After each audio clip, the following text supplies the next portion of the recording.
ഇന്നത്തെ വീഡിയോ നേരത്തെ വീഡിയോയുടെ കണ്ടിന്യൂഷനാണ്. നമ്മൾ നേരത്തെ പറഞ്ഞുകൊണ്ടിരുന്നത് ഇക്സോറ അല്ലെങ്കിൽ വൈൽഡ് ഇന്ത്യൻ ജാസ്മിൻ, തെച്ചി അല്ലെങ്കിൽ ചെത്തി എന്നറിയപ്പെടുന്ന പ്ലാന്റിൻ്റെ കെയറും അതുപോലെ തന്നെ നേഴ്സറിയിൽ നിന്ന് വാങ്ങുന്ന തെച്ചിയുടെ നടീൽ രീതിയുമാണ് പാർട്ട് 1 വീഡിയോയിൽ പറഞ്ഞിരുന്നത്. അത് കാണാത്ത ആരെങ്കിലും ഉണ്ടെങ്കിൽ അത് കണ്ടതിന് ശേഷം ഇത് കാണുവാണെങ്കിൽ കുറച്ചും കൂടെ നല്ലതാണ്. ഇന്നത്തെ വീഡിയോയിൽ പറയുന്നത് ചെടികളിലെ കൂമ്പ് മുരടിപ്പിനും മൊട്ട് കരിയുന്നതിനും ഒരു പരിഹാര മാർഗവും അതുപോലെ തന്നെ തെച്ചി കമ്പ് മുറിച്ച് നടുന്ന രീതിയുമാണ് ഇന്നത്തെ വീഡിയോയിൽ ഉൾപ്പെടുത്തിയിരിക്കുന്നത്. ഇന്ന് നമുക്ക് വേണ്ടി എല്ലാ കാര്യങ്ങളും പറഞ്ഞു തരുന്നത് ജാൻസി മാഡമാണ്. ഈ വീഡിയോയുടെ അവസാനം വരെ കാണാൻ ശ്രമിക്കുക. ഹായ്, ഞാൻ സല്ലു. ഗാർഡനിങ് വീഡിയോസ് ഇഷ്ടമാണെങ്കിൽ ചാനൽ സബ്സ്ക്രൈബ് ചെയ്ത് സപ്പോർട്ട് ചെയ്യുക. അതോടൊപ്പം കാണുന്ന ബെൽ ഐക്കണും കൂടെ എനേബിൾ ചെയ്യുക. അതിൽ ഓൾ എന്ന ഓപ്ഷൻ കൊടുക്കുക. എന്നാൽ മാത്രമേ ഞാനിടുന്ന വീഡിയോസിൻ്റെ നോട്ടിഫിക്കേഷൻസ് അപ് ടു ഡേറ്റ് ആയിട്ട് കിട്ടുകയുള്ളൂ. നമ്മൾ വലിയ ചട്ടികളിൽ ഏത് ചെടി നട്ടതിന് ശേഷവും ഇപ്പം നമ്മൾ ഇതിനകത്ത് പൊട്ടി മിക്സിൽ നിങ്ങൾ കണ്ടല്ലോ, നമ്മൾ ചാണകപ്പൊടി ഇട്ടിട്ടുണ്ട്, എല്ലുപൊടി ഇട്ടിട്ടുണ്ട്, വേപ്പിൻ പിണ്ണാക്ക് ഉണ്ടെങ്കിൽ അത് ഇടണം. അപ്പം നമ്മൾ ജൈവ വളങ്ങളെല്ലാം തന്നെ ഇതിൻ്റെ ചുവട്ടിൽ ഇട്ട് കഴിഞ്ഞു. അപ്പോൾ പിന്നെ നമ്മൾ പിന്നീട് പൂവുണ്ടാവാനായിട്ട് ജൈവവളങ്ങൾ ഒരു കൊല്ലത്തേക്ക് കൊടുക്കണ്ട കേട്ടോ. ഓരോ വർഷവും നിങ്ങൾ കുറച്ച് ജൈവവളം, എല്ലുപൊടി പിന്നീട് ഇട്ട് കൊടുത്താൽ മതി. ഇപ്പോൾ പിന്നെ നമുക്ക് വേണ്ടത് പൂക്കൾ കൂടുതലുണ്ടാവാൻ വേണ്ടി 19 വരെയുള്ള ലായനി ഡൈലൂട്ട് ചെയ്ത് ഒഴിക്കാം. പഴത്തൊലിയുടെ അല്ലെങ്കിൽ ചായപ്പൊടിയുടെ ചണ്ടി, അങ്ങനെ നമ്മൾ ഇട്ട് വയ്ക്കുന്ന എൻ്റെ പഴയ വീഡിയോസിലൊക്കെ ഞാൻ ഒത്തിരി പറഞ്ഞു തന്നിട്ടുണ്ട്. അതെല്ലാം നിങ്ങൾക്ക് ഈ ചെടികൾക്ക് ഉപയോഗിക്കാം. അതുമാത്രമല്ല, നമുക്കിതിന് വേറൊരു കാര്യം ശ്രദ്ധിക്കേണ്ടത്, ഓരോ പൂക്കളുണ്ടായതിനു ശേഷവും പൂക്കൾ കൊഴിഞ്ഞു പോയതിനു ശേഷം നമ്മൾ പ്രൂൺ ചെയ്താൽ മാത്രമാണ് അതിൻ്റെ അടുത്ത ശിഖരങ്ങൾ വരുള്ളൂ. അപ്പോൾ ഇത് കണ്ടല്ലോ, ഇതിപ്പോൾ പൂവുണ്ടായി കൊഴിഞ്ഞതാണ്. അപ്പോൾ ആ ചെടിയുടെ കമ്പ് ശരിക്കും ഒരു എന്താ പറയുക, കുറച്ച് ഇറക്കി തന്നെ നമ്മൾ വെട്ടുകയാണെങ്കിലേ നല്ല കട്ടിയുള്ള തണ്ടിൻ്റെ ഭാഗം നോക്കി നമ്മൾ ഒന്ന് കട്ടി എന്ന് പറഞ്ഞാൽ കുറച്ച് മുഴുപ്പുള്ള ഇവിടെ ഈ ഭാഗത്ത് നമ്മൾ മുറിക്കുകയാണെങ്കിൽ 1-2 ശിഖരങ്ങൾ അവിടെ നിന്ന് വരും.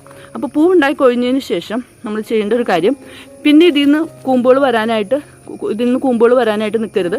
അത് വന്നു കഴിഞ്ഞാൽ കുറേ സമയമെടുക്കും പുതിയ കൂമ്പ് വന്ന് പൂവുണ്ടാവാനായിട്ട്. അതേസമയം ഹാർഡ് പ്രൂൺ ചെയ്ത് കഴിഞ്ഞാൽ പെട്ടെന്ന് തന്നെ ശിഖരങ്ങൾ വരും. അപ്പം ഞാൻ എന്തേ കണ്ടോ, നമ്മുടെ ഈ ഇലയുടെ തൊട്ട് മുകളിലായിട്ട് പ്രൂൺ ചെയ്യാം. ഈ ശിഖരത്തിൻ്റെ തൊട്ട് മുകളിലായിട്ട് കണ്ടോ. അപ്പോൾ എന്തുണ്ടാവുമെന്ന് വെച്ചാൽ ഈ ഓരോ ഇതിൻ്റെ ഇടയിൽ നിന്നുമാണ് നമുക്ക് പുതിയ നാമ്പുകൾ വരുന്നത്. ആ പുതിയ നാമ്പുകളിലാണ് മുട്ടുകൾ ഉണ്ടാകുക. അപ്പോൾ അതൊന്ന് ശ്രദ്ധിച്ചോളൂ. നമ്മുടെ ചെത്തിയിലായിക്കോട്ടെ മറ്റേത് ചെടികളിലും നമുക്ക് മുട്ടൊക്കെ ഉണ്ടായി വരുന്ന കാണുമ്പോൾ നമുക്ക് വലിയ സന്തോഷമാണ്. പക്ഷെ അത് വിരിയാതെ പോകുന്ന ഒരവസ്ഥ വരാറുണ്ടല്ലേ. അപ്പോൾ എൻ്റെ ചെത്തിയിലും അങ്ങനെയുള്ള അവസ്ഥ വന്നപ്പോൾ ഞാൻ ഈ മുട്ടുകൾ കണ്ടോ നല്ല ഹെൽത്തി ആയിട്ട് നിൽക്കുന്നത് കണ്ടോ. അപ്പോൾ ഇത് ഇതുപോലെ ആകാൻ വേണ്ടിയിട്ട് ഞാൻ ചെയ്ത ഒരു രാസകീടനാശിനിയാണ് നിങ്ങളെ പരിചയപ്പെടുത്തുന്നത്. വലിയ സ്ട്രോങ് ഒന്നല്ല. നമ്മുടെ ഈ വളവും അല്ലെങ്കിൽ കാര്യങ്ങളൊക്കെ വാങ്ങുന്ന കടയിൽ ചെന്നാൽ നമുക്ക് അവിടെ വാങ്ങാൻ കിട്ടും. അവരോട് പ്രത്യേകം പറയുക, ഇല മുരടിക്കുന്നതിനും അല്ലെങ്കിൽ കൂമ്പ് മുരടിക്കുന്നതിന്, മുട്ടുകൾ കൊഴിഞ്ഞു പോകുന്നതിന് പറ്റിയ അധികം സ്ട്രോങ് അല്ലാത്ത കീടനാശിനി തരാൻ പറഞ്ഞ് തരും. അപ്പം ഞാൻ മേടിച്ച് എനിക്ക് നല്ല ഇഫക്റ്റീവായിട്ട് തോന്നിയത് നിങ്ങൾക്ക് ഞാൻ പരിചയപ്പെടുത്താണ്. നമ്മുടെ ടാറ്റയുടെ മാലിക് എന്ന് പറഞ്ഞിട്ടുള്ള ഒരു കീടനാശിനിയാണ്. ഇത് അധികം സ്ട്രോങ് എന്നല്ല, ധൈര്യമായിട്ട് ഉപയോഗിക്കാം. നമുക്കിത് വെള്ളത്തിൽ ഡൈലൂട്ട് ചെയ്ത് ഇതിനകത്ത് പറഞ്ഞിരിക്കുന്ന ഡയറക്ഷൻ അനുസരിച്ച് നമുക്ക് ചെയ്താൽ മതി.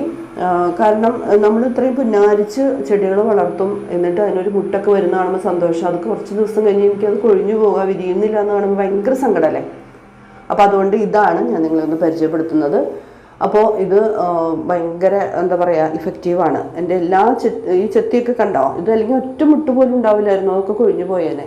അപ്പോൾ ഇത് നമ്മൾ കൂമ്പിൽ ഇത് വരുന്ന കാണുമ്പോൾ തന്നെ നമ്മൾ വെള്ളത്തിൽ ഡൈലൂട്ട് ചെയ്ത് അടിച്ചു കൊടുക്കുക കേട്ടോ. അതുപോലെ ചെടി നന്നായിട്ട് ഹെൽത്തി ആയിട്ട് വളർന്ന് കൂമ്പൊക്കെ വന്ന് മുട്ടിടാറായെന്ന് കാണുമ്പോൾ തന്നെ ഏതെങ്കിലും ഫ്ലവർ ബൂസ്റ്റർ നമ്മൾ ഇട്ട് കൊടുക്കണം. നമുക്ക് വെർമി കമ്പോസ്റ്റോ അല്ലെങ്കിൽ അങ്ങനെ ചാണകപ്പൊടിയോ അങ്ങനെ എന്തെങ്കിലും ഇട്ട് കൊടുത്തതിന് ശേഷം നമുക്ക് 19 നന്നായിട്ട് വെള്ളത്തിൽ ഡൈലൂട്ട് ചെയ്ത് അതും ചുവട്ടിൽ ഒഴിച്ചു കൊടുക്കാം കേട്ടോ. അപ്പോൾ ചെടി നല്ല ഹെൽത്തി ആവും, മുട്ടുകൾ നന്നായിട്ടുണ്ടാവും, മുട്ടുകൾ കൊഴിയാതെ നല്ല ഹെൽത്തി ആയിട്ട് നമുക്ക് കിട്ടും, പൂക്കൾക്ക് വലിപ്പമുണ്ടാകും.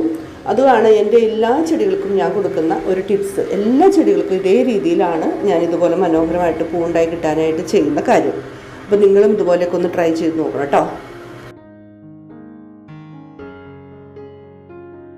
ഇതുപോലെ ചെത്തിയുടെ, ചെമ്പരത്തിയുടെ, റോസിൻ്റെ ഒക്കെ കമ്പുകൾ നട്ടുപിടിപ്പിക്കുന്ന രീതി, ഞാൻ ഇതിനു മുമ്പ് റോസിൻ്റെ ഒരു കമ്പ് നടുന്ന ഒരു രീതി നിങ്ങൾക്ക് വീഡിയോ ഇട്ടിരുന്നു. പലരും അത് കണ്ടിരുന്നു, നല്ല അഭിപ്രായം പറഞ്ഞിരുന്നു.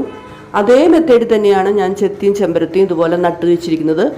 ഇത് സമയം ആവണമെന്നേ ഉള്ളൂ കേട്ടോ, എന്നാലും ഞാൻ നിങ്ങൾക്ക് ഒന്ന് കാണിക്കാൻ വേണ്ടിയിട്ടാണ്. ഇത് കണ്ടല്ലോ, ഓരോന്നും നമ്മൾ ഇതുപോലെ നട്ട് ആ പറഞ്ഞിരിക്കുന്ന മെത്തേഡിൽ നട്ടതിന് ശേഷം ഇപ്പോൾ 2 ആഴ്ചയായിട്ടുള്ളൂ. നിറയെ ഇലകളൊക്കെ വന്നിട്ടുണ്ട്. പക്ഷെ ഒരു കാരണവശാലും നിങ്ങളിത് പറിച്ചു നോക്കരുത്, വേര് വന്ന് കാണില്ല. നമ്മളിത് പുറത്ത് വെച്ച് ഇതിൻ്റെ മുടിയൊക്കെ എടുത്ത് മാറ്റി ഒരു 3 ആഴ്ചയെങ്കിലും പുറത്ത് വെച്ചതിന് ശേഷമേ പിന്നെ ഇതിനകത്ത് വേര് വരുള്ളൂ. അതിനുശേഷം നമ്മൾ മാറ്റി നടാൻ പാടുള്ളൂ കേട്ടോ. അപ്പോൾ ഈ ഒരു രീതിയിൽ ചെത്തിയും ചെമ്പരത്തി, ഇതിപ്പോൾ ഹൈബ്രിഡ് ഇനം ചെമ്പരത്തിയുടെ കമ്പാണ് എനിക്ക് പിടിച്ചു കിട്ടിയിരിക്കുന്നത്. അതുപോലെ ഏത് കമ്പുകളും നമുക്ക് ഇതുപോലെ പിടിപ്പിക്കാവുന്നതേ ഉള്ളൂ.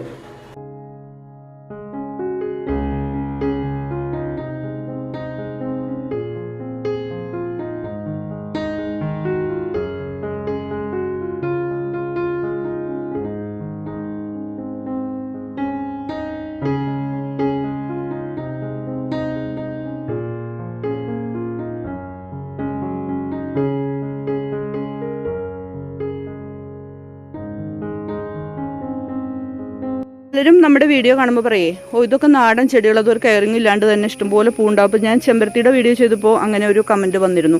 പക്ഷെ ഞാൻ പറയാണ്, ചട്ടികളിൽ വളർത്താൻ സൗകര്യമുള്ളവർ, അതായത് മണ്ണില്ലാത്ത ചട്ടികളിൽ വളർത്തുന്ന നാടൻ ചെടികൾ വളർത്തുന്നവരെല്ലാവരുമാണ് ഇങ്ങനെയുള്ള കെയറിങ്. അതേസമയം ഒത്തിരി സ്ഥലമൊക്കെ ഉണ്ടെങ്കിൽ നമ്മുടെ പറമ്പിലെ എല്ലാ വളവും അവർക്ക് വലിച്ചെടുക്കാൻ പറ്റുന്ന രീതിയിൽ താഴെ നട്ടിട്ടുണ്ടെങ്കിൽ ഒരു കുഴപ്പമില്ല, അത് ഉഷാറായിട്ട് തന്നെ വന്നോളും. പക്ഷേ ഇപ്പോൾ ഹൈബ്രിഡ് ഇനം താഴെ നട്ടാലും അത്ര ഉഷാറായി കണ്ടിട്ടില്ല. അപ്പോൾ അതുകൊണ്ടാണ് ചിലർ പറയും ചെത്തി ചെമ്പരത്തിയൊക്കെ എങ്ങനെ നട്ടിട്ടാലും പൂവുണ്ടാവുന്നേ. അപ്പോൾ അത് നാടൻ വെറൈറ്റിയാണ്, അത് മണ്ണിൽ നട്ടാലാണ് കൂടുതൽ ഇഫക്റ്റ് അതിന് കിട്ടുക. അപ്പോൾ ഈ വീഡിയോ എല്ലാവർക്കും ഇഷ്ടപ്പെട്ടു എന്ന് വിചാരിക്കുന്നു. ഒത്തിരി പൂക്കൾ തരുന്ന കുറേ ചെടികൾ നമ്മുടെ നാടൻ വെറൈറ്റികളുണ്ട്. ഇനിയും അടുത്ത വീഡിയോയിൽ നല്ല നല്ല വീഡിയോസിൽ നിങ്ങൾക്ക് ആ ചെടികളൊക്കെ, എൻ്റെ കയ്യിലുള്ള ചെടികളൊക്കെ പരിചയപ്പെടുത്താം. നമ്മുടെ ബോഗൺവില്ല നിൽക്കുന്നൊരു അവസ്ഥ കണ്ടോ, അതന്ന് ഇതിന് മുമ്പ് ബോഗൺവില്ല പ്രൂൺ ചെയ്ത് നിങ്ങൾ കാണിച്ചു തന്നിരുന്നു. സോഫ്റ്റ് പ്രൂണാണ് ചെയ്തത്, ഹാർഡ് പ്രൂൺ ചെയ്യുന്ന സമയമായിട്ടില്ല. പലരും മെസ്സേജ് ചെയ്തിരുന്നു ഹാർഡ് പ്രൂൺ ചെയ്യാറായിട്ടുണ്ടോയെന്ന്. അപ്പോൾ നമ്മുടെ ഈ സെപ്റ്റംബർ പകുതിയോട് കൂടിയാണ് ചെയ്യുള്ളൂ. കാരണം എന്താണെന്ന് വെച്ചാൽ നമ്മുടെ മഴ ഒന്നും കൂടി ഒതുങ്ങാനുണ്ട്. അതിനുശേഷം നമ്മൾ പ്രൂൺ ചെയ്ത് ഇതിന് വളങ്ങളൊക്കെ കൊടുക്കണം. അപ്പോൾ ഇപ്പോൾ ഇതുപോലെ ഒത്തിരി ശാഖകൾ വന്നിട്ട് നിൽക്കുന്നുണ്ട്. അതോടൊപ്പം തന്നെ തൊട്ടടുത്ത പറമ്പിൽ നിന്നൊരു കുമ്പളങ്ങയും കൂടി നമുക്ക് കിട്ടിയിട്ടുണ്ട് കേട്ടോ. കുമ്പളത്തിൻ്റെ തൈ മുളച്ച് ഈ അന്ന് നമ്മൾ ചട്ടി കയറ്റി വെച്ച് അതേ അവസ്ഥയിൽ ഇരിക്കുകയല്ലേ. അപ്പോൾ അതിലേക്ക് പടർന്നതിന് ശേഷം നമുക്ക് ഒരു നല്ല കുമ്പളങ്ങ, ഒന്നല്ല 2-3 ഉണ്ട്. അപ്പോഴേക്കും ഇത് അടുത്ത മാസം ആകുമ്പോഴേക്കും കുമ്പളങ്ങയൊക്കെ പറിക്കാറാവും. അതോടെ കഴിഞ്ഞതിന് ശേഷം ഹാർഡ് പ്രൂൺ ചെയ്യും. അപ്പോൾ ഈ വീഡിയോ എല്ലാവർക്കും ഇഷ്ടപ്പെട്ടു എന്ന് വിചാരിക്കുന്നു. ഇഷ്ടപ്പെട്ടെങ്കിൽ നിങ്ങളുടെ കമൻറ്റുകൾ രേഖപ്പെടുത്തുക, നിങ്ങളുടെ ലൈക്ക്, അതാണ് ഏറ്റവും ആവശ്യം. വീഡിയോ മറ്റുള്ളവരിലേക്ക് എത്താനായിട്ട് ഏറ്റവും ഉപകാരം നിങ്ങളുടെ ലൈക്കാണ്. ലൈക്ക് ചെയ്യുക. എന്തെങ്കിലും സംശയങ്ങളൊക്കെ ഉണ്ടെങ്കിൽ കമൻറ്റ് ബോക്സിൽ രേഖപ്പെടുത്തുക. ഇനിയും നല്ലൊരു വീഡിയോ ആയിട്ട് വീണ്ടും വരാം കേട്ടോ.